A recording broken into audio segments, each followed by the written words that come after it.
Then let's get started. So, hi everybody. This is Karsten. I'm here along with Jean Gearing, and you're watching or listening to Lean42 Live. Jean and I, we're both CIO advisors in Europe and North America. And our discussions are for IT leaders, EA, CIOs, and practitioners. And it really is about bridging the gap between business strategy and IT execution. We are having a bunch of informal discussions coming up to really connect industry leaders, market trends, and get your feedback and insights into this conversation as well. So for today, we will talk a little bit about our format that we have here. We will have monthly sessions, and let me actually try out how this works if I go into presenting mode. So just for feedback, get out the kinks. This is all new to us, so. Yes, it's all about bringing community together, bringing different people perspectives together, and trying out LinkedIn Live, making sure you can put in your comments, your chats. We'll make sure to cover any questions and any insights that you bring in as our audience here into the picture as well. So it really, like as I mentioned, or Jean, do you have anything kind of like to add for our program before introduction from yourself? I just mentioned you as a CIO advisor, so.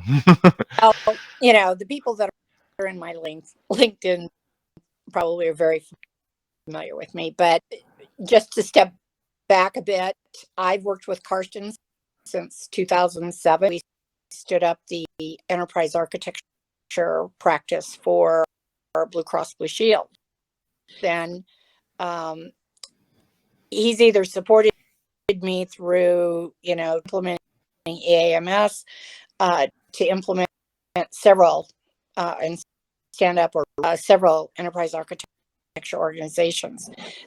So that said, started back in Dr. Cameron, I think, out of Penn State when he was for EA. He started FIPA, which was a federation of organizations that was global.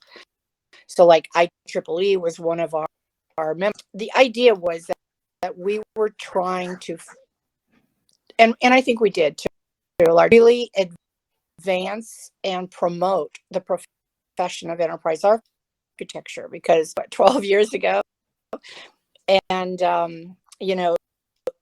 think everybody knows, you don't have to explain it anymore. It's there. It's so sought after. There's all kinds of statistics about how many companies, are expanding their EA organizations. So, but this is, I think, another fluidity, only more hands-on. Because and I think Karsten will go over some of the people that we have agreed to join us journey. But also we're looking to ask questions, see, because I think that everybody gets to talk about EA, but nobody ever gets to really get the hands-on and hear how's this impacting me, this trend's coming, yikes. But anyway, that's all I had to say. I just wanted to let you know that both Karsten and I have been an EA founder, of course. And we really just want to start of almost a cross-culture of conversation. Yeah. Great, thanks, Jean. It really is about kind of like bringing experts to the table and having conversations, and it really is something where we will also look into some of the Jean and I, we discussed about it earlier, like the different trends that we also see for next year. And we hope with our conversations that we will have here to spark more attention to those trends and also support the CIO, IT leader, and enterprise architecture communities in how to best tackle them and to learn from each other. So if we look at the format, we will have guest speakers coming on every month. We might even do 2 in a month, but it depends on kind of like how we manage also our time. This is really something where we want to give back to the community and bring different people together. We will have speakers like Dan Hughes with who's like a super expert in solution architecturing. He has open group approved methodologies for that. We will also have like a webinar that goes deeper into those methodologies. But we're grateful to have him on for insights into the solution architecture space. We will have Dr. Brian Cameron on. Yeah, Gina, you mentioned kind of like we know him back from 12, 15 years ago, something like that, when we both sat on the advisory board at Penn State University, Jean and I think, Jean, you even taught some courses there more than I did. But he's now the dean, so he will bring in some good perspective on the academics plus research side of the house. We will have Wendy Kuhn on this LinkedIn Live as well. She was also last year at our Lean conference, right when she brought her new book out on strategy to reality. So this will be a great way to capture more insights into business architecture, but also the strategic impacts that you might have in your roles and how to structure them, cope with them, and bring them to good execution phase. And then, Jean, you want to say something about Tony? Yeah, Inshallah. He is, oh, I can't hear you, Karsten, so. That's fine. Go ahead. Anyway, yeah, so Anthony wrote or actually published a book last year, Brains of Your Business, and it's kind of like the role of engineers and operations. And Anthony was the chief city, I believe, and then he's been very, very active in the government, so in architecture. So he has some really good perspectives because, and the private sector, you know, that experience really unique things. I can't remember who we've got have kind of signed up with us. So yeah, there's more coming from like people. They just don't fit all on the slide. And we're also wanted to use today's session to kind of like have this as an kind of like an open proposal for suggestions, or if you're interested in joining us here for a informal discussion about trends, topics that are for strategic IT leaders of interest. Hit either Jean or me up either through LinkedIn or our some other mechanisms, our emails, etc. So if we look at for today's session, we also wanted to look a little bit about what we've seen as kind of like CIO priorities. So it's also something that came through a bunch of like research groups. Like Jean and I, we both talked to like Gartner, Infotech research group, but also a lot of CIOs and IT leaders. And we've seen these 7 priorities come up in many discussions. We think of them as part of them are geared towards new opportunities, changes that you need to look at for growth or new business opportunities or efficiency opportunities. And we see a bunch of them to more in the kind of like protect or defense space. So I think as a CIO and sports fans, you know that you need to play offense and defense, and both is kind of like important. So let's first start with some of the offensive or attacking new opportunities are.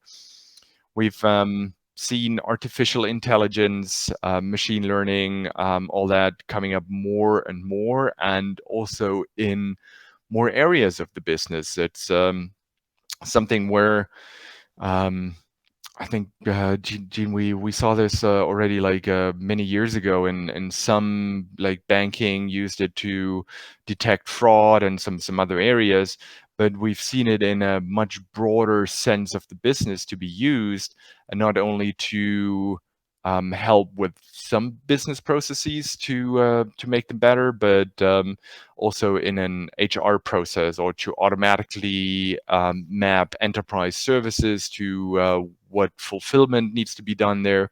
So it's just a big breadth of areas where artificial intelligence now pours into organizations.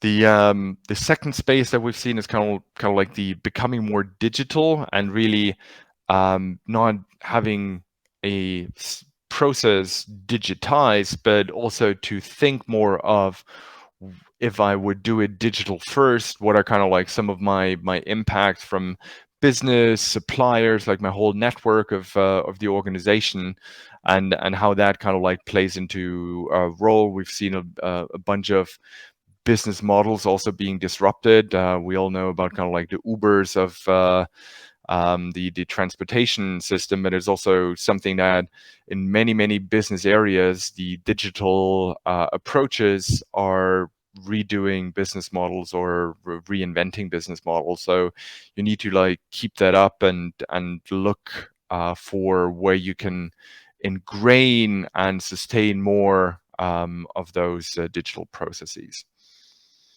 The third one that we've seen also consistently over, I think, the last couple of years already is like the data-driven part, data management, but also allowing more decision-making to be based on data. Of course, a data-driven in the EA space is also something. If you have a good application portfolio, it helps you to make decisions. But we've seen this like across the board of the whole CIO area, not just kind of like the EA space. And I think everywhere I've talked, the people I've talked to, they've all been, they're doing data lakes, data mesh. I mean, it's very, I can't hear you. That's fine. I think there is some delay, but that's okay. The fourth point is kind of like the metaverse, where it's interesting. The two top areas or that CIOs look for, or where they see to look for support in that space, is external consultants in general, and the second one is Microsoft, and both of them are like 30% up there from the replies. And then kind of like Facebook, which is now called Meta, is coming up way behind with like 5 or 6% of the answers. So it really is a new space. We'll also have like a talk at our conference in June, the Lean conference, coming up on using AR, virtual reality, both of them for construction side and new architecture and building like new housing or new conference centers, etc. So this is really something that's up and coming, and I think it's something where like digital twins also play in, like getting a digital twin of your organization and making decisions. Like it also has something to do with like some of the data driven. when it comes to like the digital twin side. And then on the defense, I know, Jean, when it comes to like cybersecurity, it's also one of the topics that you've seen kind of like in a lot of your conversations coming up more and more. Well, I think it's very two-sided since COVID, and every workplaces have changed. So you've got more people working at home. So the security there. You also have to always be fighting internal security, and then of course you have the outside. So I think the whole area, cybersecurity, and security is really getting stretched. So it's to hear people's perspectives on how are they actually doing this.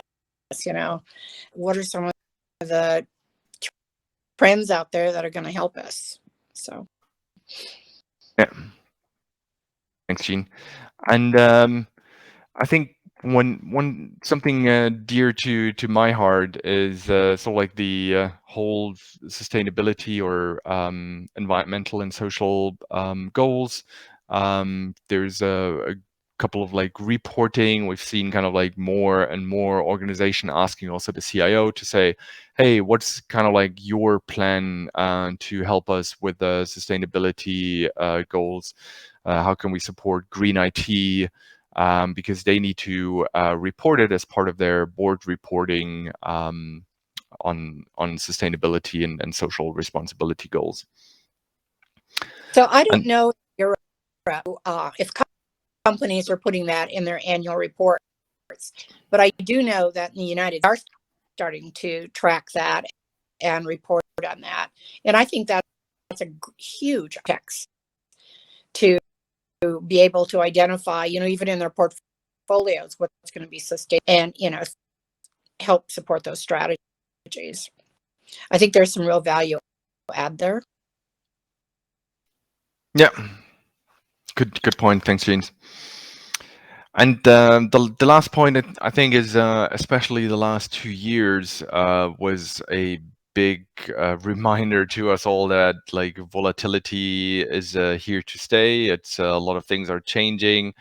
There's also in some areas of the world and some business models also, it's kind of like the recession or is something to keep in mind. Inflation, we've seen a lot of supply chains being disrupted.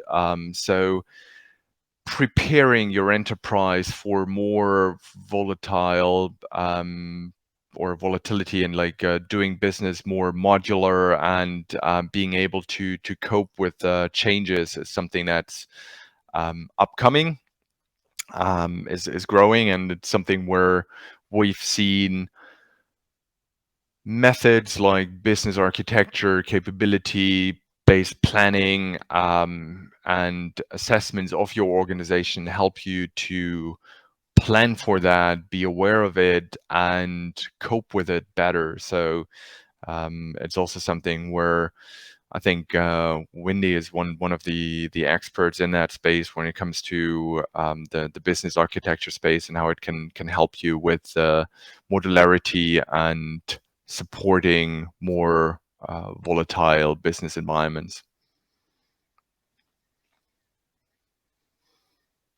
All right, that's kind of like the trend outlook. Anything you want to add, Jean? No, I mean, of course I do, but I think we wrap this up.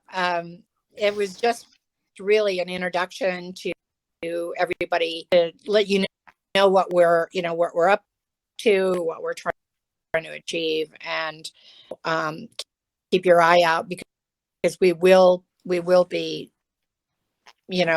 monthly, if not more. If people want more, we could do that. Right. Cool. Then to wrap it up, we of course hope that you will join live. We already saw like Dan actually popped by and wrote a comment. So if you do that, we see them, we can respond to them. So we hope that it's really live. But if you cannot make it, their recordings will stay up and you can watch them afterwards. Plus, we also will put them on our Lean Academy. It's a platform where you can subscribe for free and see those videos that we produce over those couple of months, plus some additional webinars that are coming up there. So all that material is for free and available on the Lean Academy. So head over there, sign up. And also mark your calendars. In January, we will have the next Lean42 Live or LinkedIn Live. So that really is what this is about, having different guest speakers, and we will then talk with them about what's going on, what they see as trends, and their expertise, and how we can all learn from each other. If you're interested in joining, hit us up. Bye. Okay, thank you so much, guys. Bye-bye.